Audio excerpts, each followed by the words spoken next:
Hi, welcome to part 10, if for while and sequence as a queue, and a few other bits and pieces along the way. So let's get started with some simple if syntax, and there are other ways of writing if statements within Bash. You can use the test command, but this is just the syntax that I've grown accustomed to, and so this will be the one that we'll be reviewing here throughout this video. So I can say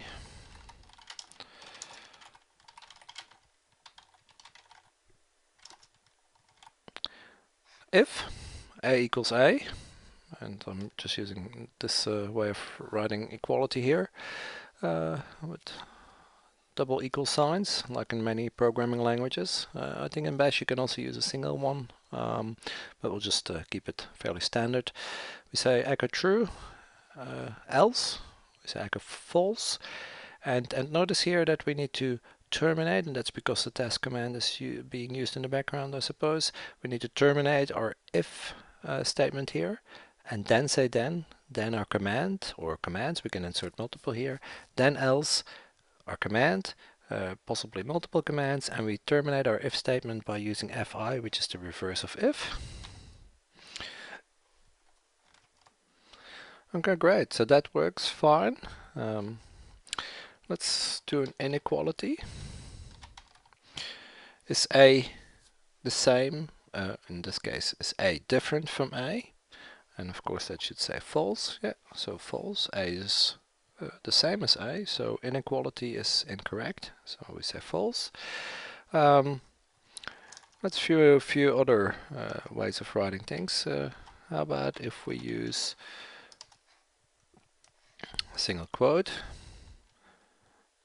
And we'll just use equality just to make it a bit easier to see what's happening. A equals a. And now if you've reviewed the previous parts, then you should be able to tell me whether you think this will work. We're going to say that the variable a is a. Will this work? And say the variable a is a? No. Why not? Well, because we've used single quotes here, and as we've seen in the past, single quotes are not going to translate our variables into actual variable contents. So now we're using double quotes, so our variable will be interpreted, and it will replace it by a, and sure enough, it's true. So these are just a few different examples of light if syntax. Let's make some more complex syntax. We'll have a look at some test files. Just get rid of this test2 directory. So there's a number of files here in this directory, and there's a few directories. Yeah, there's a directory Percona QA. So if we use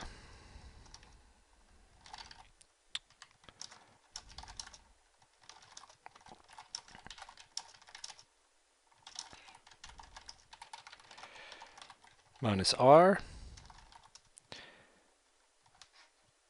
then it indicates, does our file exist and is it readable? File exists and is readable, yes. Let's try with test2. No, that fails, because there is no file test2. And we could have had an else statement here, and say file does not exist or is not readable.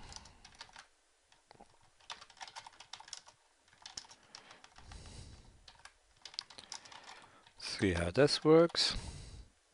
File does not exist or exists and is not readable. Okay, so this is another way of using if. We can say -r, which means file exists and is readable, and then we specify file name, which of course can be a variable, etc. There's a few other ways of checking for things, for instance directory. And we're just going to say directory exists and is readable. And before we had Percona QA. Okay, so the directory exists and is readable. If we test for something that isn't there, or if we by accident have a file name here as input, that doesn't work, which is correct. So -r, we've seen that one. -w means a file is there and is writable. So in this case, for test2, not test2, but test1, that file exists and is writable for us. So that works correctly as well. Then we have also -x, which means executable. And we have -d, which we saw as directory. We have -r, which is file exists and is readable. -a, which is file exists, but it doesn't check whether it's readable or not. And there's probably a few other ones that you can have a look at in some online web pages which specify a full list of all of these. Now we can also do numerical checks. For instance, is 0 equal to 0?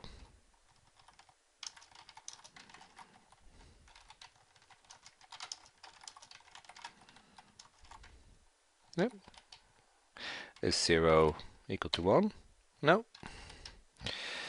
Is 0 not equal to 1? Correct. Is 0 less than 1? Sure. Is 1 less than or equal to 1? Sure. Is 1 greater than 1? No. Is 1 greater or equal than 1? Yes. And so on. So we have equality, non-equality, less than, greater than, less than or equal, and greater than or equal. So these are some numerical checks that we can use if for. Of course we can use subshells. So let's have a look. If we get the first output, so there seems to be a file, we'll just delete that.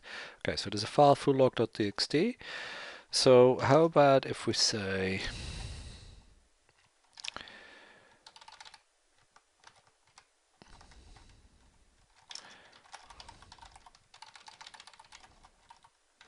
so we'll list all the files that are called full something, and we just get the first file only, and we say, would that file happen to be fulllog.txt?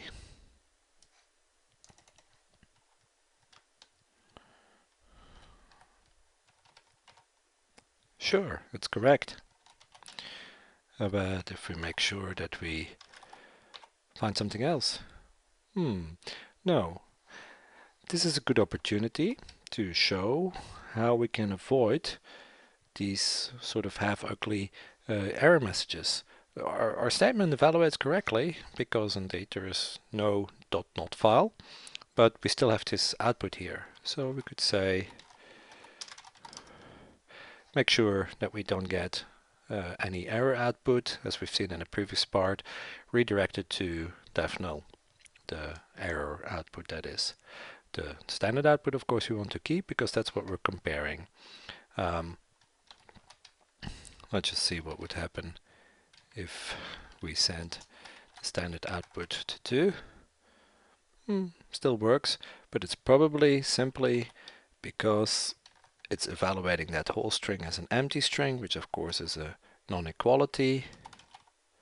And indeed, that's confirmed here.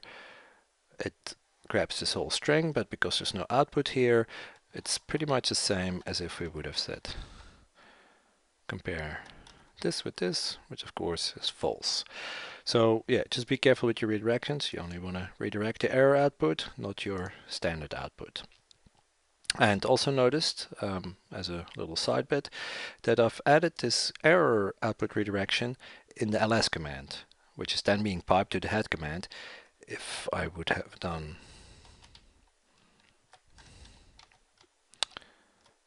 this instead, then we're sending the error output from the head command into def null, and of course that is not constructive, and we still get our error message as expected. Okay. There are other things that we can do. for instance, let's have a look what's in the file test.txt. If grep minus q 1 in the file test.txt, then echo found.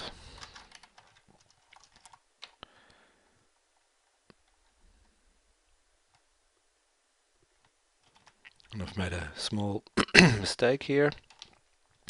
I've used the exclamation mark, and this has a very special meaning in Bash. This can be avoided by setting a variable history charge or something like that, but we're just going to fix it up this way, and indeed the item was found. So if we search for something that isn't there, like A, then if there's no else statement, there's no output now because it wasn't found. So that's all correct. Now there's a very important gotcha that you should be aware of. Let's have a look. So if we write something like var1 is test, and we test something and we say if var1 equals test, then echo true, else echo false. So it's false. Let's have a look why. Oh, there's a minor correction here. We're talking about a variable. So yes, variable 1 equals test. That's all fine. Now how about if we were checking variable 2? And notice we're not setting variable 2 here. Variable 2 is undefined. Okay, now we get a really strange error message, and then false, which seems correct because variable 2 doesn't exist, so it cannot be equal to test, so we should see false. But what about this unary operator expected? And what it's talking about is this little bit here. So it's this part here, which was literally translated to absolutely nothing. So it's pretty much as if we run this. And of course that's an error. So the way to avoid this, and this is something that you'll sooner or later see in your own scripts, is by doing this. We encapsulate it with double quotes. Now it doesn't give the bad output message, and at the same time it's evaluated in a correct fashion. So if we set var2, it works. If we check a variable that doesn't exist, it works too. Very good to remember to always properly encapsulate your strings or your variables with quotes. Okay, let's have a look at for loops. First, let's have a look at sequence. Sequence very easily. Start, stop, start to stop, 10 numbers. We can also say 2, and then it's a stepping stone. So first we start with 1, then we add 2, we add 2, we add 2, we stop at 10. 10 is no longer displayed because it would not be visible as a part of 2 because 9 plus 2 is 11, and 11 is past 10, so that's why it's not displayed. So sequence, very handy way of showing or you know, running a sequence of numbers. And of course you can run sequences in any way, shape or form. So very simple, straightforward for command. We'll say do straightforward. For I, which is a variable, here we're using this variable, a new variable, in sequence 1 to 10, and notice that we've used a subshell here. So basically we're just saying 1, 2, 3, 4, 5 in a subshell, and for each of those this command will be executed, but basically this is subshell outputting 1, 2, 3, 4 and so on, just like we saw on the last screen. Do, echo, whatever it is that we're running the for loop for, in this case 1, 2, 3 and so on, and done. So syntax: for, close it off properly, do, close your statements, and there can be of course multiple statements, done. And in a script of course this looks a bit nicer because you can use multiple lines. You can also use variables. var1 is 3, for I in sequence 0 to var1, and need to just watch that I make it a variable. do sleep 1, and we're just going to echo which loop we're in 2. Done. And so here you can see it's going through different steps. So we've done for I in sequence 0 to 3. So notice because it's 0, this is 0, 1, 2, 3. So this is actually 4 steps. Let me just show how that works. 0, 1, 2, 3, 0, 1, 2, 3. So that's 4 steps. So we sleep each time 1 second, and then we echo var1. Now var1 is maybe not the most handy here to use because it's simply this fixed number 3.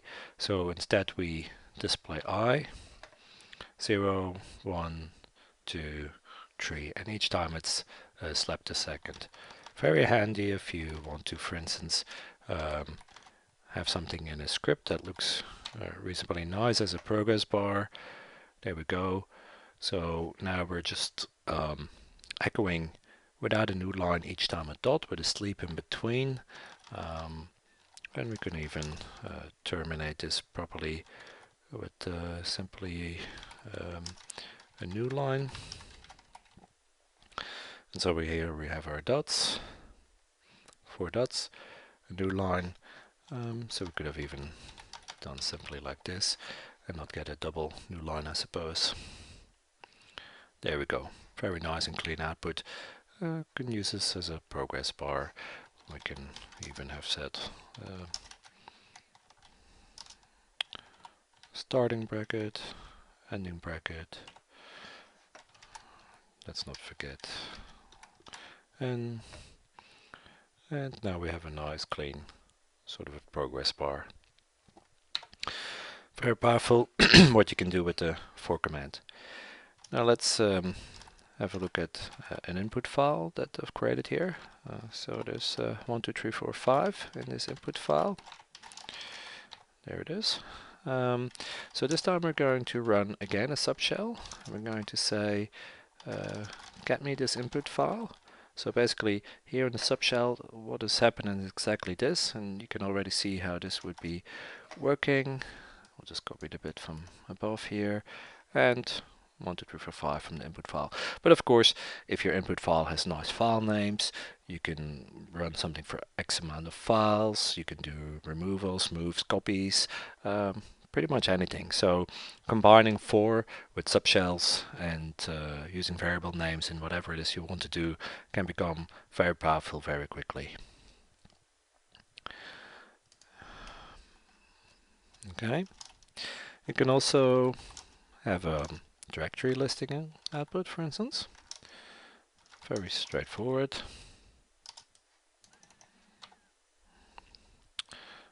So here in.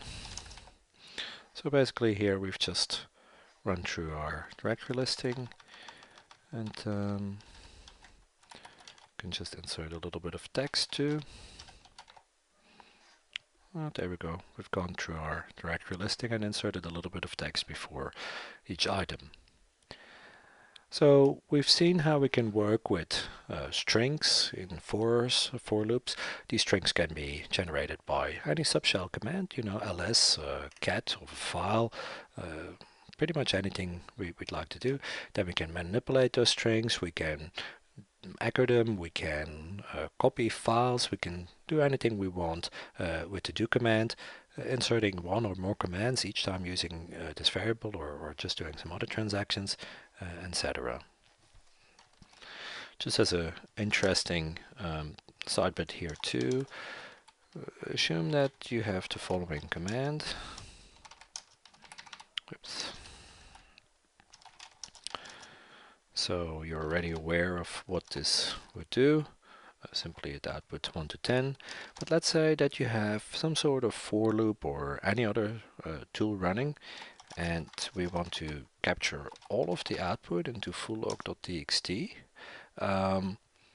But we only want a part of the output on the screen. Remember that when T runs, it takes whatever input it's given, it will output that on the screen in full, and it will also capture all of that into a file.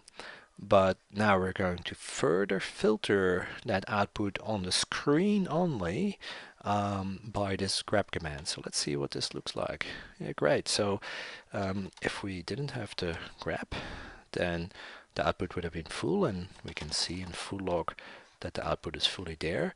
So basically we've just executed the command, we've piped it into T, which will still give the output on the screen, and it will also fully capture it. While if we run this, the output on the screen is further filtered by the grep command, which you can see here, and you can see the red highlight of the grep command. And our full log will still contain our full log because this was prior to the grep. Of course, if we turn this around,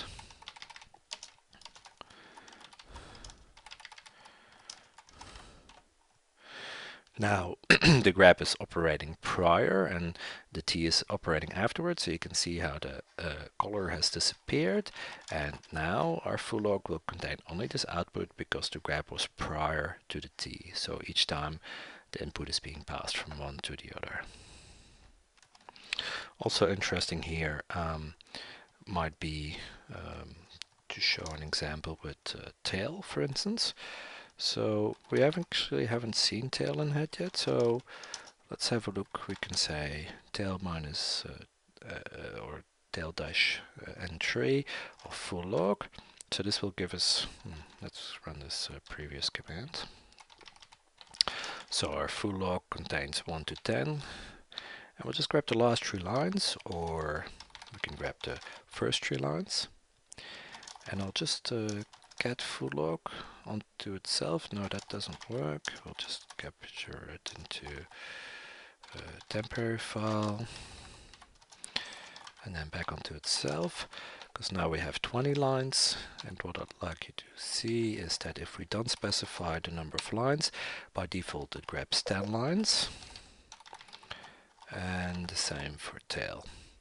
Of course, we can do very powerful things, like we can grab the first 5 lines and then the last line of the 5th line. So sorry, the last line of the output, which in this case of course is 5, because we said 1, 2, 3, 4, 5 lines, and we'll just grab the last minus n1 line of that output, which is 5. So if we set something like for I in full log.txt, and we'll just take the first 4 lines only. So what we've done now is we've getted the full log file, we've only grabbed the first 4 lines, we're inserting that into the variable I, and we're displaying that on screen. Of course the echo output is very simple, but we can do all sorts of things. If we were to try and remove files, of course these files do not exist, but you can see how it's trying to remove whatever input it's given. Or we can copy them somewhere. If we were to make a directory test11, and we take the copy command into test11, then it would try and copy these. Let us copy the full log into some of these files and run again. Okay, so it's copied files 1 and 2, 3 and 4 don't exist. And there's our files 1 and 2. And again, we can try and filter out this copy error, which we would do by filtering this out. Of course, if that's what we want to do, we don't get an error message back, because for each of those files, when a copy happens, if there's any error, it will just be redirected to a file, or we can just say, we'll send that to errors.txt, and there's our errors. Seems like somewhere along the line we have generated a file tree here. No, that's not the reason. The reason is that we were sending the error to the error file, but we were using a single greater than symbol, and even here this works, while here we are now appending. So this is the one from the last run, and this is from this run. Okay, so that's that. Let's have a look at while. While true, in other words, always. Do echo still true. Sleep 1, done. So the loop will be forever, and we can sit here all day watching the screen. Okay, so I've ended that here, pressed Ctrl C. Let's do something interesting. I understand that this is a newer type of bash syntax using the double brackets. In any case, what we can do here is we can check for the existence of a directory Percona QA -d, very similar to that if syntax we saw before. And we say as long as that is true, we're just going to say the same as here. And of course that directory still exists. Let's make a directory test. And we're going to test for that particular directory here. And we're going to just open a secondary shell session. And we're going to delete that directory. And sure enough, our while loop stops. So very handy if we're doing some testing in QA and we just want to make sure that a directory or a process or a file has become present or has gone, or etc, etc, etc. We can also, let's have a look if our full log is still there. Sure. So we can say while read line. This is the syntax that we would use. Do echo me that line. Done. And we're going to send as input simply this file, fulllog.txt. So we've sent the fulllog.txt into this loop, and as long as there's lines, then we're going to echo this line. And so we can say line, and sure enough that works. So very powerful again as to all the things that that you can do with while statements. Great. Well, I hope you enjoyed this particular section on if and for and while. We've seen quite a number of examples.